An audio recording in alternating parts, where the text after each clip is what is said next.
Assalamualaikum warahmatullahi wabarakatuh. Salam sejahtera untuk kita semua. Saya ucapkan selamat siang teman-teman mahasiswa baru Fakultas Ilmu Kesehatan Universitas Pekalongan. Semoga selalu dalam keadaan sehat walafiat. Alhamdulillah sampai detik ini masih berlangsung program pengenalan perguruan tinggi mahasiswa di tingkat Fakultas Ilmu Kesehatan Mahasiswa. Fakultas Ilmu Kesehatan dengan tema kreasi mahasiswa FIK sebagai agent of change melalui properti. Hadapi pandemi era digital 4.0. Baik, langsung saja. Kali ini saya, Christine Rianti, selaku moderator materi 3. Kita akan sharing-sharing dengan ini sudah hadir 2 pemateri handal kita. Di sebelah saya ada rekan Derti, kemudian sampingnya ada rekan Lutfiana. Meraih prestasi juara 1 mahasiswa berprestasi FIK Unikal dan juara 2 mahasiswa berprestasi tingkat Universitas Pekalongan. Itu tadi kedua pemateri luar biasa yang telah hadir di tengah-tengah kami dalam acara properti Fakultas Ilmu Kesehatan Universitas Pekalongan. Kemudian langsung saja untuk pemateri pertama, silahkan menyampaikan pengalamannya selama kuliah di Universitas Pekalongan ini sebagai mahasiswa berprestasi, bisa memberikan motivasi kepada mahasiswa baru supaya ada gambaran selama kuliah nanti. Silahkan. Oke, terima kasih. Tadi sudah diperkenalkan sebagai mahasiswa yang berkuliah di Unikal, saya mewakili Prodi. Kebetulan saya mendapatkan kesempatan untuk menjadi mahasiswa berprestasi di tahun ini. Yang pertama, menurut saya itu sebuah anugerah dari Tuhan buat saya, karena kenapa? Ada banyak banget orang di Universitas Pekalongan ini yang pinter, yang sebenarnya berprestasi lebih dari saya, tapi saya mendapatkan kesempatan itu karena anugerah Tuhan. Itu yang pertama. Kemudian untuk jadi seorang mahasiswa berprestasi itu tentunya persiapannya bukan saat kita kuliah aja, Mbak, tapi itu persiapannya semasa kita menjadi manusia, dari kita sekolah di TK, kita SD, kita SMP, kita SMA, dan bahkan kita kuliah. Itu kita bisa menunjukkan dari setiap apa yang kita lakukan, karena bagi saya prestasi itu bukan hanya di dalam bidang akademik yang kita raih sebagai sebuah kepercayaan di universitas, tapi prestasi itu semua tindakan yang kita lakukan dan membanggakan orang lain. Menurut saya itu prestasi, dan ketika kita mendapatkan itu menjadi sebuah kebanggaan bagi kita secara pribadi, dan juga kita membanggakan orang tua, kita membanggakan orang-orang yang mendukung kita, mensupport kita, dan tentunya kita bisa memberikan benefit bagi banyak orang yang tadinya kayak kita sebagai mahasiswa hanya di konsep kita terkonsep aku kuliah berarti berangkat terus kuliah habis itu pulang gitu, dan ada orang-orang yang banyak berprestasi di situ, tetapi ternyata tuntutannya untuk menjadi seorang mahasiswa berprestasi di Universitas Pekalongan sendiri nggak hanya itu yang dinilai, tapi bagaimana kita terlibat dalam organisasi, terus bagaimana kita di luar sana pun kita ada kepercayaan-kepercayaan tertentu, misalnya berorganisasi di wilayah Jateng 2 dan DIY ini. Saya bersyukur walaupun saya bukan orang Jawa, tapi banyak mendapatkan kepercayaan di Jawa untuk berkarya gitu. Jadi itu menjadi sebuah ucapan syukur tersendiri ketika kita dipilih menjadi mahasiswa berprestasi. Sebenarnya kayak tadi saya bilang bahwa banyak orang yang lebih pintar, lebih berprestasi, tapi kenapa kita yang dipilih? Karena ada sebuah keunikan yang orang bisa lihat, oh orang ini tuh dia berprestasi di dalam hal ini, dan itu yang bisa kita berikan. Mungkin bagi teman-teman baru yang baru masuk, ada banyak kesempatan di Unikal ini. Menurut saya ini tempat yang menjadi wadah yang baik untuk kita mengaktualisasikan diri kita sebagai orang muda, baik itu terlibat dalam organisasi ataupun kita di dalam akademis pun. Orang kalau ngomong orang kesehatan itu belajarnya susah, harganya mahal dan semua tuntutannya tinggi. Tapi kenapa kita sampai kepada titik kita dipilih menjadi mahasiswa prestasi? Karena ada usaha di sana. Makanya saya juga punya moto hidup, di mana moto hidup saya adalah menyerah itu bukan pilihan, sekalipun gak ada pilihan lain gitu. Luar biasa sekali moto hidupnya ini. Jadi di saat kita nggak ada pilihan lain pun kayaknya aku nggak bisa nih, tapi kita terus mendorong diri kita bahwa kita harus jadi lebih baik. Mungkin itu yang bisa mendorong saya secara pribadi untuk terlibat di dalam organisasi juga. Di luar juga kan kita nggak hanya jadi mahasiswa pulang ke rumah diam aja, enggak, tapi kita terlibat juga dalam organisasi-organisasi lain di luar. Makanya ada banyak perolehan yang kita peroleh dan itu menjadi salah satu pendukung bagi prestasi yang ada di kampus ini gitu. Jadi mungkin itu yang bisa menjadi, yang pertama menjadi kebanggaan sih, terus juga menjadi motivasi buat orang-orang lain yang tahu kita bahwa orang ini begini tapi ternyata ada sesuatu yang unik di dalam dia yang bisa menjadi contoh bagi orang lain. Mungkin itu sih. Ya baik, luar biasa sekali ya teman-teman mahasiswa baru. Ada sesuatu yang bikin saya penasaran nih. Kak Derti ini kan bukan asli orang Jawa, kelihatan ya dari muka. Nah kira-kira dari mana nih? Kira-kira dari mana? Dari Indonesia yang pasti. Apa sih yang membuat Kak Derti itu punya motivasi? Kenapa harus Unikal? Kenapa kok pada akhirnya memilih Unikal untuk jadi tempat pelabuhan mengenyam pendidikan? Oke. Bisa disampaikan Kak, sebetulnya ya, asalnya dari mana nih? Oh iya, asal dulu ya. Saya dari Kupang, Nusa Tenggara Timur, bisa dilihat di peta Indonesia kecil aja di sana. Ya. Tapi di sana itu banyak orang-orang berpotensi. Salah satunya Kak Derti salah satunya ini saya. ya. Ya. Nah, sebenarnya setiap orang punya alasan ya untuk mau ada di mana, untuk memilih melakukan apa, dan dia harus bagaimana, menunjukkan apa ke depannya. Tapi yang pasti adalah saya bersyukur ada di kota ini karena sebenarnya saya ini suka mencoba hal-hal yang baru. Dan itu ketika hal itu menantang bagi saya akan coba. Pertama kali saya waktu SMA itu rumah saya kan dekat bandara.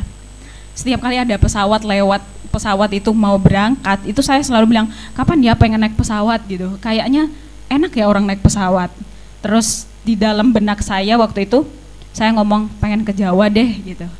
Apa sih tantangan di Jawa? Dan ternyata ketika ada di Jawa, awalnya itu pertama waktu saya bergabung di organisasi BEM juga, saya sering ditipu karena nggak bisa bahasa Jawa. Sering diajarin yang ini artinya ini tapi diajarin yang ini, tapi sekarang nggak bisa ditipu lagi Mbak, udah jadi bisa. Sekarang sudah bisa Kak bisa bahasa Jawa. Coba ngomong pakai bahasa Jawa gimana? Nanti kalau salah dimarahin. Iya, jadi sekarang Reso ditipu maneh. Oh, udah bisa ya, udah terbukti bisa ngomong Jawa. Iya, jadi ada banyak perjuangan tentunya, tapi kenapa saya milih Unikal? Yang pertama karena fisioterapinya bagus, bangga luar jadi biasa fisioterapi. Sekali. Ternyata ya, fisioterapi di Unikal teman-teman. Ya. Menurut saya bagus, saya memilih di sini dan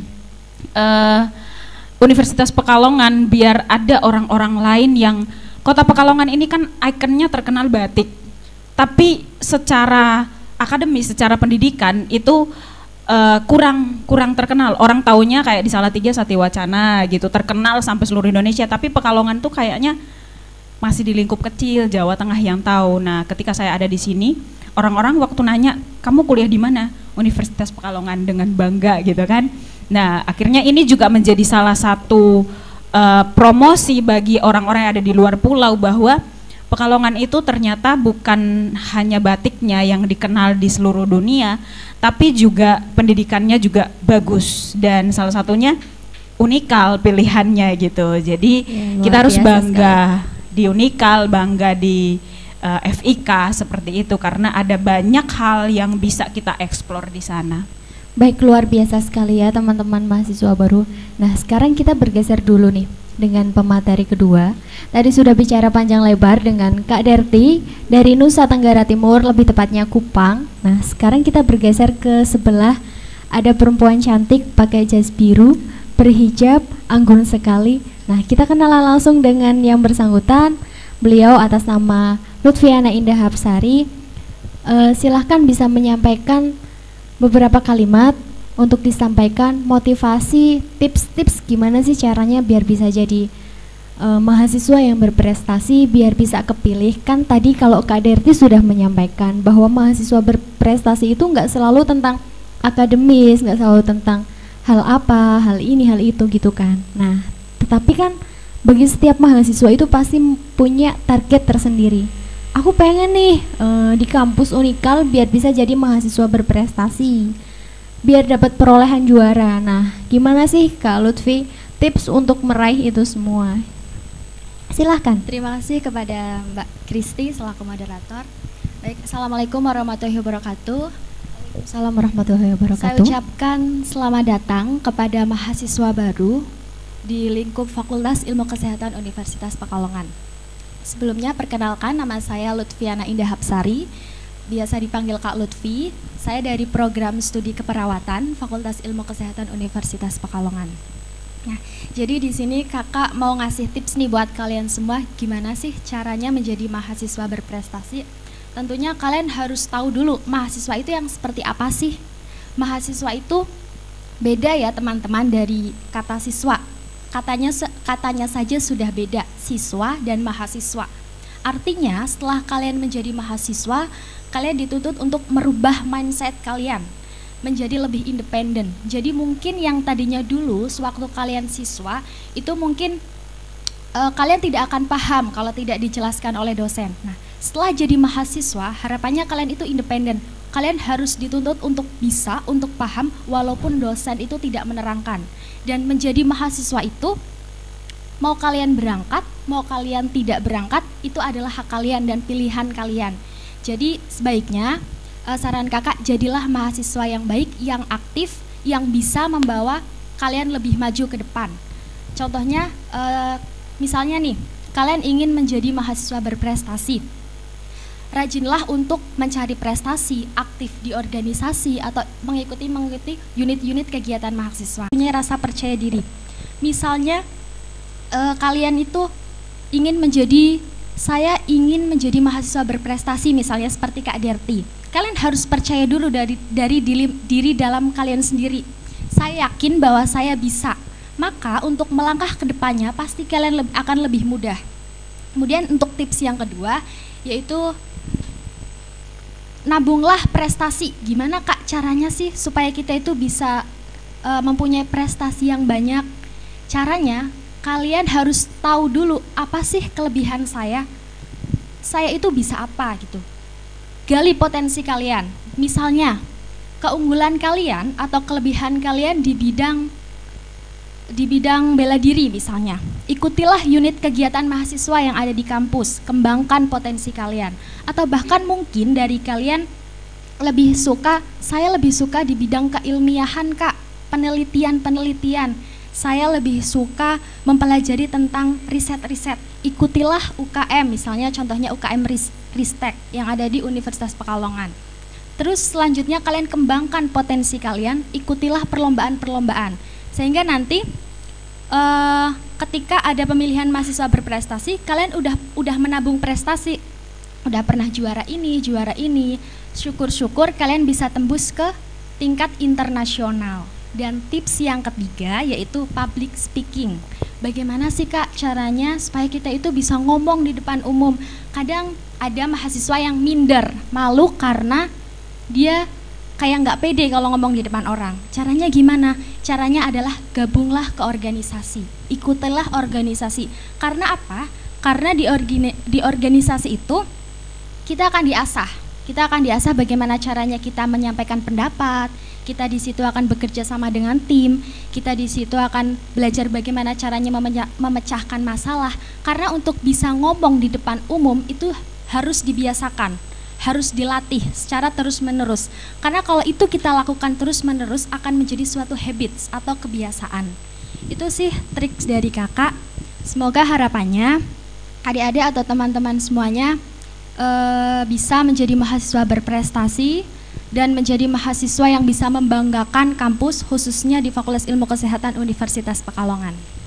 Terima kasih. Oke, baik, terima kasih Kak Lutfi. Luar biasa sekali ya teman-teman. Jadi itu tadi tips dan trik gimana caranya sih buat bisa jadi mahasiswa berprestasi biar kepilih dan jadi juara. Ternyata nggak cukup daftar kemudian ikut seleksi terus juara, nggak gitu ya. Jadi ternyata ada prosesnya. Kalian udah punya bekal prestasi dulu ya Kak ya. Jadi udah punya bekal prestasi di luar, nggak cuma di kampus. Dan ternyata tadi teman-teman bahwa berorganisasi itu sangat penting sekali. Jadi buat kalian nanti ketika sudah mulai masuk perkuliahan, jangan sungkan, jangan ragu untuk gabung di organisasi di Universitas Pekalongan, baik secara internal maupun eksternal. Tadi sudah disampaikan bahwa manfaatnya itu sangat luar biasa sekali. Ini ada pertanyaan nih Kak dari mahasiswa baru. Oh ya, buat kalian teman-teman mahasiswa baru yang mau bertanya apapun dengan 2 pemateri di depan, silakan bisa meninggalkan komentar di kolom live chat baik via YouTube ataupun Google Meet ataupun live Instagramnya BEM Universitas Pekalongan. Silahkan bisa meninggalkan komentar di sana. Ini sudah ada beberapa pertanyaan masuk. Kak, tips dan trik dong buat fisioterapi. Ini masih rada ambigu ya Kak, pertanyaannya kurang jelas. Jadi nanti mohon bisa diperjelas lagi. Cuman bisa dijawab dulu, mungkin maksudnya gimana caranya biar bisa masuk di prodi fisioterapi. Mungkin ini ada dilema tersendiri bagi mereka yang gimana sih Kak kalau masuk di fisioterapi, atau mungkin karena ini mungkin kebetulan dia itu mahasiswa fisioterapi. Jadi kayaknya dia bingung nanti di fisioterapi itu bakal seperti apa, aku harus bagaimana. Nah, silakan bisa dijawab langsung karena kebetulan Kak Darti ini kan dari fisioterapi. Monggo Kak. Ya, terima kasih buat kamu yang bertanya. Fisioterapi itu yang pertama tipsnya untuk jadi fisioterapis, cintai dulu apa yang kamu pilih. Aku nggak tahu itu pilihannya karena pilihan orang tua, karena peluang fisioterapi itu banyak yang orang tua yang lihat akhirnya memberikan satu pilihan ini untuk anaknya supaya kamu harus pilih fisioterapi, akhirnya dia terpaksa untuk masuk ke sana. Ada yang begitu, ada juga yang itu karena pilihannya sendiri. Tentunya kalau yang pilihannya sendiri itu dia akan lebih mencintai, dia akan lebih lebih menjalaninya dengan ikhlas dan dia lebih lega untuk melakukannya. Nah, mungkin tipsnya adalah yang pertama, kalau kamu ingin menyukai suatu barang, untuk barang itu menjadi bagian dari kamu, yang pertama yang harus dilakukan adalah sayangi barang itu. Dengar fisioterapi aja, aku juga dulu nggak paham, aku nggak tahu yang nanya perempuan apa laki-laki, Mas, Mbak, pokoknya orang sebut fisioterapi itu apa sih? Identik dengan orang menyebut fisioterapi, orang langsung bilang tukang pijet. Tapi sebenarnya sekarang di semester 5 ini saya sangat bangga menjadi fisioterapis. Jadi yang pertama yang harus kamu lakukan, kamu yakin aja bahwa fisioterapi itu bukan sesuatu yang mematikan, bukan sesuatu yang menakutkan. Fisioterapi itu sesuatu yang menyenangkan. Kamu akan bertemu dengan hal-hal yang unik yang kamu akan eksplor di sana. Kamu akan menemukan masa depanmu di sana, seperti itu. Karena fisioterapi itu peluangnya banyak, jadi keuntungannya kamu hari ini ada di pilihan yang tepat. Ya, luar biasa sekali Kak Darti. Ini saya sebutkan deh yang buat yang bertanya. Ini atas nama Kevin Destian Kak, jadi cowok ya namanya ya. Ada pertanyaan kedua, buat maba perwakilan boleh silahkan mempersiapkan pertanyaan dan mengajukan pertanyaan nanti ke depan ya. Ini ada pertanyaan masuk, Kak, cara membagi waktu antara kuliah dan berorganisasi dong. Mungkin ini bisa dijawab oleh kedua pemateri karena keduanya sama-sama kuliah dan sama-sama berorganisasi. Jadi nanti silakan Kak Lutfi bisa menyampaikan tipsnya gimana, terus dari versi Kak Darti juga bagaimana gitu ya.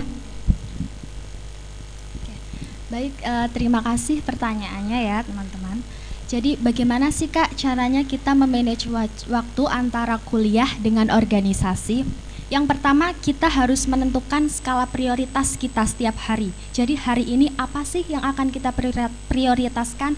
Misalnya nih sebagai contoh, hari ini kita akan mengikuti rapat di organisasi, dan yang kedua ada ulangan misalnya. Nah, yang harus kita prioritaskan yang mana? Ya tentu kita akan milih yang ulangan, karena yang ulangan ini kita akan mendapat nilai gitu kan ya. Nah, setelah itu bagaimana Kak dengan organisasinya? Misalnya, kalau misalnya tiba-tiba rapatnya kok bentrok dengan jadwal ulangan kita, kita prioritaskan dulu yang menurut kita. Misalnya kan kita memilih ulangan ya teman-teman, karena ulangan ini kan kita mendapatkan nilai gitu ya. Kita izin kepada ketua organisasinya, misalnya ketua BEM atau ketua senatnya untuk mengikuti ulangan sebentar. Nah, setelah selesai ulangan baru kita mengikuti kegiatan organisasi. Intinya kita tidak meninggalkan keduanya atau tidak mengorbankan salah satunya gitu ya teman-teman. Tetap harus memanage. Jadi harus pintar mengatur waktu serta memprioritaskan waktunya untuk yang mana nih, mau yang ulangan atau yang organisasi. Tetap kita melakukan keduanya tetapi tidak meninggalkan keduanya. Tuh. Oke, terima kasih, luar biasa sekali Kak Lutfi atas jawabannya. Silahkan dari Kak Darti. Iya, terima kasih. Orang pernah bilang di salah satu buku yang saya baca, semua orang itu sibuk, tapi hanya beberapa orang yang bisa mengatur waktu. Nah, maksudnya begini, kita mahasiswa tapi kita juga harus berorganisasi dan kita juga harus berprestasi. Itu harus, jangan sampai masa muda kita disia-siakan untuk main game, main-main yang nggak penting gitu. Iya, betul sekali. Jadi yang kita lakukan adalah sehari semua orang itu punya waktu 24 jam. Itu artinya benar sekali yang dibilang, tuliskan hal-hal yang harus dilakukan di hari itu yang prioritas terlebih dahulu. Saya masih punya kebiasaan sampai hari ini, setiap malam sebelum saya tidur saya akan tuliskan apa yang mau saya lakukan besok. Makanya banyak orang mengenal saya tidak suka dengan terlambat. Banyak orang, betul sekali Kak Darti, ini orangnya tepat waktu sekali teman-teman. Iya, jadi karena 1 menit bagi saya itu saya sudah membuang aktivitas yang lain. Iya, jadi teman-teman yang sudah bersama saya beberapa waktu ini tahu kalau misalnya besok ini ada acara properti, itu saya sudah tulis. Acaranya saya harus di kampus jam 8, itu berarti saya harus bangun lebih pagi untuk menyelesaikan aktivitas yang lain, dan saya harus di kampus sebelum jam itu. Karena apa? Kita lebih baik kita lebih baik menunggu daripada kita ditunggu. Kenapa? Karena pada saat kita menunggu, kita bisa melakukan aktivitas lain.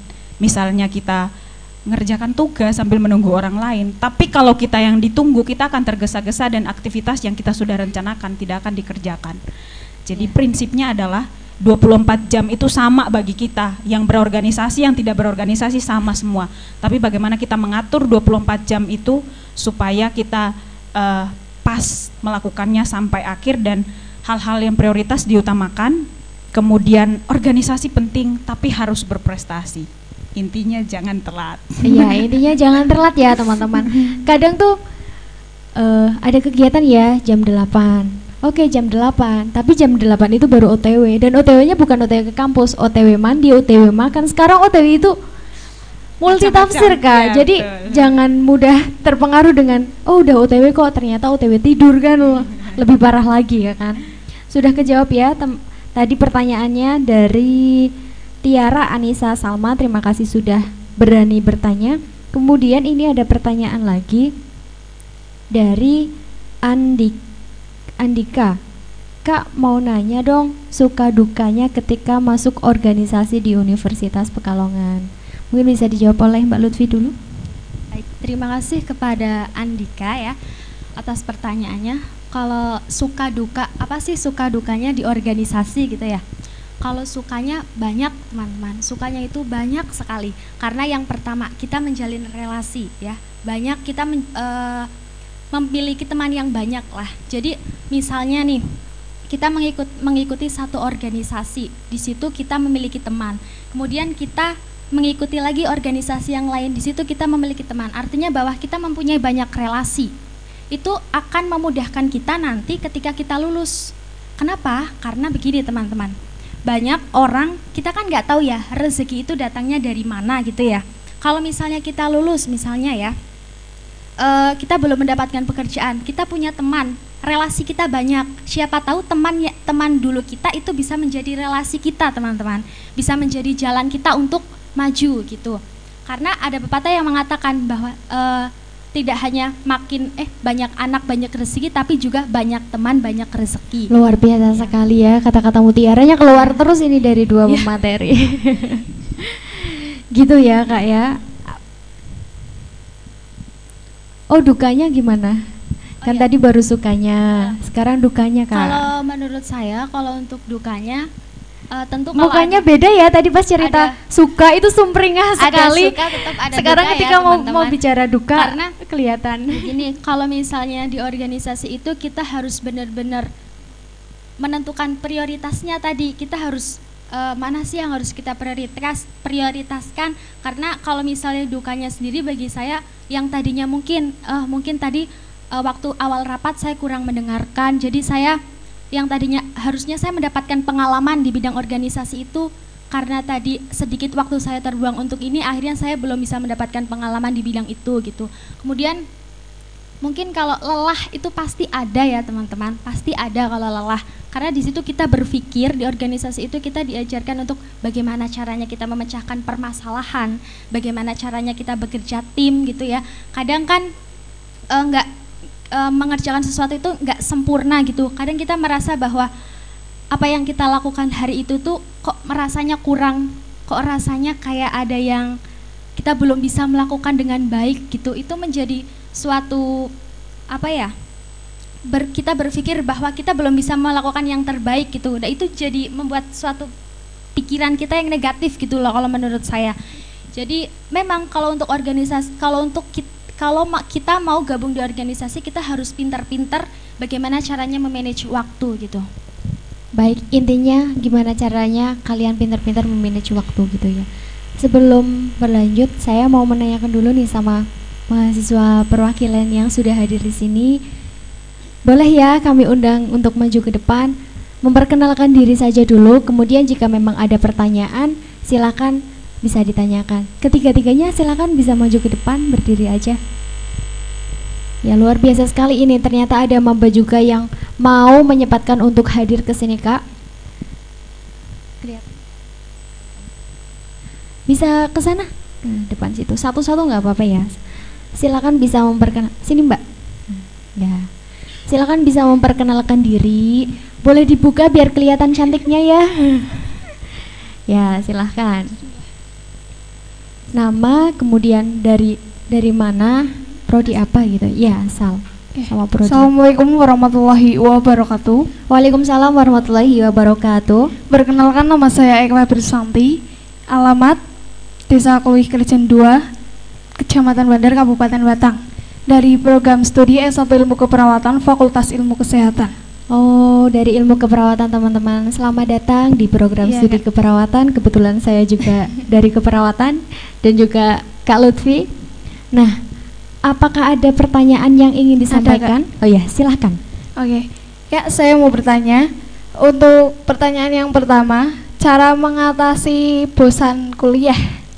Kan kuliah dalam waktunya panjang ya Kak. Biasanya kan kurang lebih paling maksimal 3 tahun. 6 tahun itu SD ya, ini kan 5 tahun kalau nggak 4. Lah itu cara mengatasinya bosan kuliah. Yang pertanyaan yang kedua, cara mengatasi keegoisan dalam berorganisasi itu gimana caranya? Sekian dulu. Untuk pertanyaannya segitu dulu Kak. Cara mengatasi kebosanan dan satunya apa Kak? Cara mengatasi keegoisan dalam berorganisasi. Oke, baik. Pertanyaannya kami tampung terlebih dahulu, kemudian perkenalan dari maba selanjutnya, silahkan. Ya. Terima kasih, boleh kembali ke tempat. Perkenalkan, nama saya Lutfiana Febrianti dari Prodi Kesehatan Masyarakat. Selamat datang Mbak Lutfi dari Prodi Kesehatan Masyarakat. Ya Kak. Ya. Saya mau bertanya, motivasi Kakak ikut organisasi itu apa? Terus kalau misalkan bosan kan masih ada ya Kak? Terus kalau enggak ada teman yang ya sama sih Kak itu, bagaimana cara mengatasinya? Terus motivasi Kakak tadi buat ikut organisasi biar nggak bosan itu gimana? Oke, jadi gimana? Kenapa kok ikut organisasi, padahal organisasi kan cenderung melelahkan gitu ya, buang-buang waktu kadang itu bagi pemikiran sempit Kak. Jadi silakan itu pertanyaannya ditampung dulu ya Kak ya. Silakan lanjut perkenalan dulu sekalian pertanyaannya. Assalamualaikum warahmatullahi wabarakatuh. Perkenalkan, nama saya Farid Rizkulo Bayhaqi dari Prodi Fisioterapi Fakultas Ilmu Kesehatan Universitas Pekalongan. Ya. Alamat saya di Kalisalak, Batang. Batang, oke. Kebetulan saya belum ada pertanyaannya. Oke siap, gak apa-apa. Kalau belum ada pertanyaan barangkali mau memberikan jawaban 2 pertanyaan tadi. Baik siap, gak apa-apa. Sekian dari saya. Wassalamualaikum warahmatullahi wabarakatuh. Waalaikumsalam warahmatullahi wabarakatuh. Luar biasa sekali ini Kak. Ternyata ketiga maba ini sudah bisa menjadikan contoh bahwa mahasiswa baru di Universitas Pekalongan, khususnya Fakultas Ilmu Kesehatan, itu mental luar biasa. Buktinya mereka berani untuk maju ke depan, padahal ya cukup mendadak, nggak tahu kan, nggak diaba-aba. Tapi mereka berani, artinya sudah ada mental keberanian bagi mereka. Nah, langsung saja tadi pertanyaan pertama. Gimana sih? Oh, ini dulu. Apa motivasi Kakak kenapa ikut organisasi di UNIF? Lebih dipersingkat ya Kak jawabannya. Ya, terima kasih. Motivasinya pengen belajar berorganisasi. Mengatasi kebosanan tadi itu ya dengan berorganisasi. Oh gitu ya. Kalau iya, kuliah terus bosen. Bosen kuliah, ya udah ikut organisasi gitu aja ya. Apalagi fisio itu kuliah dari pagi sampai sore. Kalau nggak ikut organisasi akan keluar dari fisioterapi. Oh gitu ya Kak ya ternyata. Jadi gitu. Kenapa ikut organisasi? Karena bosen kuliah gitu jawabannya. Oke, ada lagi Kak jawaban lain? Itu aja sih. Jadi itu juga menolong kita supaya kita terlibat di kepemerintahan itu, kita udah tahu ternyata struktur dalam organisasi itu dasarnya ya kita dapatnya di sini. Karena kalau di luar kita udah kerja, kita berhadapan dengan orang yang terbiasa berorganisasi dan kita enggak, kita kan seperti orang yang ada di pulau yang berbeda gitu. Tapi kalau kita udah terbiasa, kita berhubungan dengan mereka tuh udah adaptasinya gampang gitu. Oke, siap, luar biasa sekali jawabannya. Kemudian silakan dari Kak Lutfi. Iya, kenapa kok ikut organisasi Kak? Kenapa sih saya ikut organisasi? Sebenarnya yang tujuan utamanya satu itu untuk mengatasi kebosanan ketika kuliah teman-teman. Ternyata sama aja ya. Selain itu juga manfaatnya banyak. Karena apa? Karena manfaatnya selain kita punya teman, kita di situ bisa mengasah potensi kita. Contohnya seperti public speaking. Kita juga di situ belajar bekerja sama dengan tim. Kemudian memecahkan suatu permasalahan bersama gitu. Iya gitu ya, kita bisa mengatasi sebuah permasalahan dalam organisasi. Karena kayak gini ini nggak ada di perkuliahan guys, jadi cuma ada di organisasi. Mana ada sih perkuliahan cara menerima mahasiswa baru, kan nggak ada. Itu yang ngurusin itu organisasi. Ini BEM Universitas Pekalongan itu luar biasa sekali bisa menyelenggarakan program pengenalan perguruan tinggi walaupun nggak bisa online via virtual, tapi tetap berjalan dengan lancar ya Kak ya. Terus tadi ada gimana caranya mengatasi kebosanan dan teman-teman yang egois. Salah satu saja silahkan. Oke, terima kasih.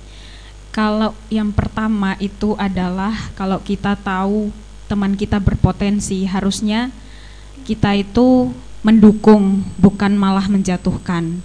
Jadi yang baik itu semua orang yang berorganisasi, semua orang yang kuliah, yang terjadi yang seharusnya adalah saling melengkapi satu dengan yang lain, bukan menjatuhkan.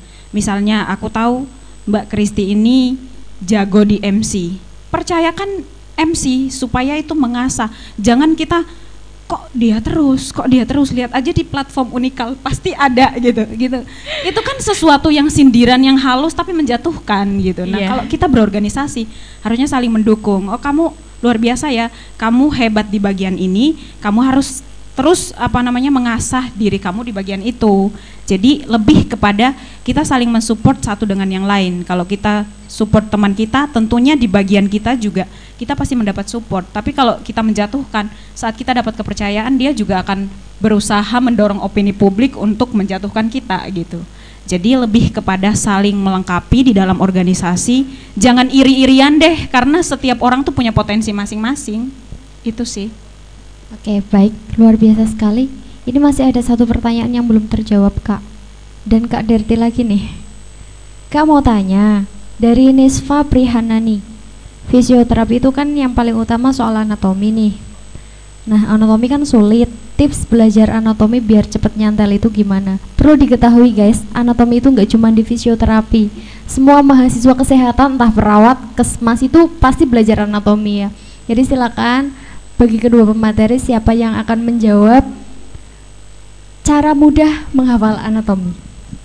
Kalau kamu bilang sulitnya dulu ya pasti sulit gitu. Iya. Karena nggak ada anatomi yang mudah. Iya nggak ada memang. Makanya tipsnya itu gimana Kak? Dia udah tahu. Iya oke. If you love it, do it. Jadi ketika kamu mencintai itu, kamu akan suka melakukannya. Kalau anatomi itu kita harus cinta anatomi memang benar. Bisa tanya anak-anak fisio, anak-anak perawat, anak-anak kasmas aku nggak tahu. Kita bisa tiduran di lab karena saking pengennya bisa hafal anatomi. Dengan kita bahkan merasa kayak sepanjang minggu itu kita hanya kuliah anatomi. Tapi yang kita lakukan adalah mencari teman yang pintar menghafal anatomi. Kalau temannya pintar hafal anatomi, deket-deketin tuh. Nanti kalau dia hafal, kita ikut hafal. Pertama-pertama mungkin ini apa sih? Kranium itu apa gitu. Kayak nasal itu apa? Kita bingung itu apa. Tapi lama-lama sambil tidur pun orang sebutin kita bisa tahu. Jadi usaha itu penting. Terus tadi saya bilang if you love it, do it. Kalau kamu cintai, kamu pasti melakukan.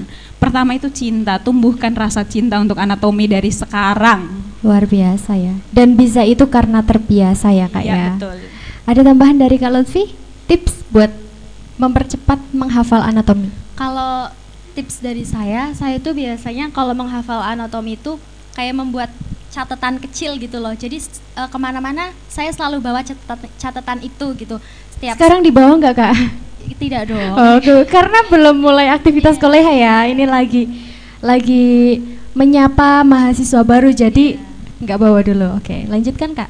Ya, jadi saya itu memang dari waktu sekolah di SMK itu saya kan juga mata pelajarannya menghafal gitu ya. Jadi di kuliah juga menghafal gitu tentang anatomi. Saya biasanya membuat catatan kecil di kertas. Saya tulis nih misalnya tentang nama-nama lainnya, misalnya kranium artinya apa. Nah saya tulis. Nah catatan itu saya bawa kemana-mana. Entah saya pergi bersama teman-teman saya, entah saya pergi makan. Saya selalu membawa catatan itu.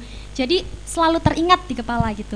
Termasuk pergi ke WC ya Kak, ya, karena di sana banyak inspirasi. Karena semua itu memang harus dibiasakan, menciptakan habits gitu. Jadi gitu ya teman-teman.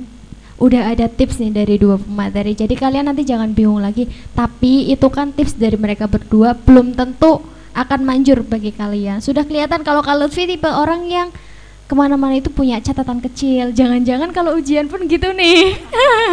Enggak ya, enggak. Ini untuk pembelajaran aja. Dia udah biasa bawa catatan kecil. Kalau Kak Darti ini tipe orang yang kalau menghafal sesuatu ya kita dekat dengan orang yang juga pintar itu tadi. Jadi semua orang itu punya cara masing-masing untuk menghafal sesuatu hal. Intinya bisa itu karena terbiasa dan tadi harus cinta dulu. Kalau kalian nggak mau cinta ya nggak akan bisa ya. Gimana bisa nyaman? Apalagi nyaman, apalagi menghafal ya nyaman aja enggak kan ya Kak ya? Iya betul. Jadi itu dari perwakilan maba apakah masih ada pertanyaan atau sudah cukup? Cukup, baik. Itu saja. Barangkali ada pesan terakhir dari pemateri kita, pesan terakhir ya.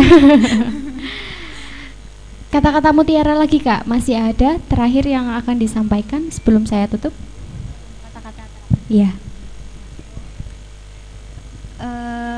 Pesan saya, apapun yang kita miliki atau apapun potensi kita, hargai itu. Mungkin kita nggak bisa seperti mereka, tapi saya yakin setiap manusia itu punya kelebihannya masing-masing. Hanya kita harus bersyukur, menghargai, kita tidak harus menjadi orang lain, tapi tetap menjadi diri sendiri dan bermanfaat untuk orang lain. Tetaplah jadi diri sendiri, kun anta ya Kak ya. Oke, dari Kak Darti Kak. Iya, setiap orang itu punya keunikan masing-masing. Jadi semua kepercayaan yang kita dapatkan, prestasi, organisasi, kuliah dan lain sebagainya itu kepercayaan yang diberikan Tuhan. Jadi yang harus kita lakukan adalah tetap rendah hati dan lakukan apapun itu dengan sebisa kita. Usahakan semaksimal mungkin, jangan pernah melakukan satu hal dengan setengah-setengah, karena kita sedang melatih diri kita untuk gagal. Tapi harus latih diri kita untuk ketika kita melakukan sesuatu, kita harus excellent. Gak hanya perfect, tapi harus excellent. Ketika kita udah menyusun itu, jadi harus punya prinsip nih, aku gak boleh melakukan sesuatu setengah-setengah. Harus all out dalam kita melakukan sesuatu dan tetap rendah hati. Oke, luar biasa sekali. Harus all out, tapi harus tetap rendah hati. Itu pesan terakhir dari Kak Darti. Kata terakhir apa pesan terakhir ini? Oke, baik, itu tadi diskusi yang luar biasa dengan kedua mahasiswa berprestasi Universitas Pekalongan 2019 dan 2020. Jadi semoga kalian ke depan bisa menjadi mahasiswa berprestasi selanjutnya di tingkat fakultas maupun universitas. Amin ya robbal alamin. Mungkin itu saja dari saya, kurang lebihnya mohon maaf. Jika masih ada pertanyaan yang belum terjawab atau masih ada tambahan pertanyaan, bisa langsung japri saja sama kedua pemateri tadi. Saya sudah menyampaikan kontak personnya atau mau meninggalkan medsosnya, Kak?